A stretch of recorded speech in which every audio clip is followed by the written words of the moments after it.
food time. Pansit ba to ang project natin ngayon, yung may sabaw? Pansit ba to? Lagyan muna natin ng mantika. At ilagay natin yung alamang. Alamang yung pampalasa natin dito. Ito. Pansit ba to special, may sabaw with alamang.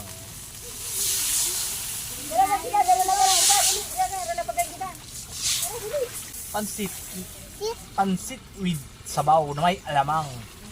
Yummy, nam-nam. Pangatlong tubig. Kumukulo na mga kaibigan, oh. Kumukulo na, oh.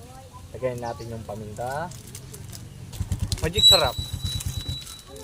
Kompleto ang sangkap. Kompleto. Lutong Bicol. Pansit na may sabaw. May alamang. Nam-nam.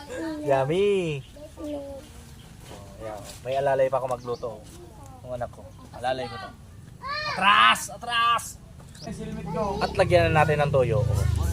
Toyo. Kumukulo na mga kaibigan, oh. Pwede na nating ilagay yung pansit bato. At ito na yung pansit bato mga kaibigan. Maliliit lang to ang texture. Pansit bato ng Bicol. Ito ang bagay sa sinabawan na pansit na uso dito sa Bicol. Sa ibang lugar hindi to uso mga kaibigan. Dito lang sa Bicol, no. Mga 2 kilo ang birahin natin. Or 1 kalahati.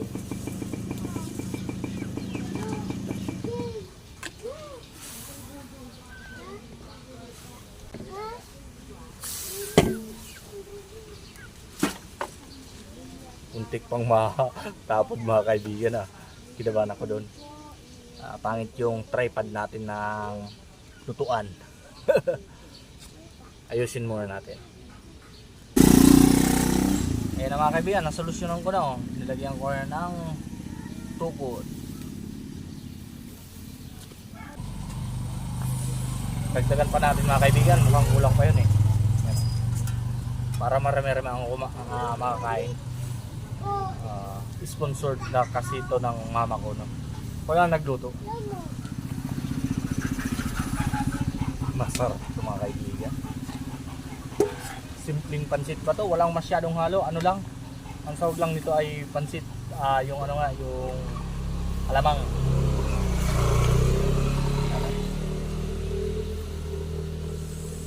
Ang sarap na ito. Dito pinapatagal lutuin kasi manipis yung pansit. Isang kulo lang ito mga kaibigan. Pwede na. The best to, the best.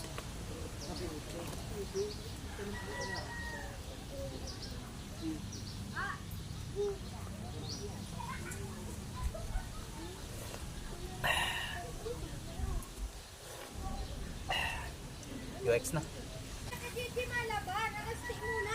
Ayan na yung resulta mga kaibigan. Resulta. Ito na yung pansit sinabawan na may alamang.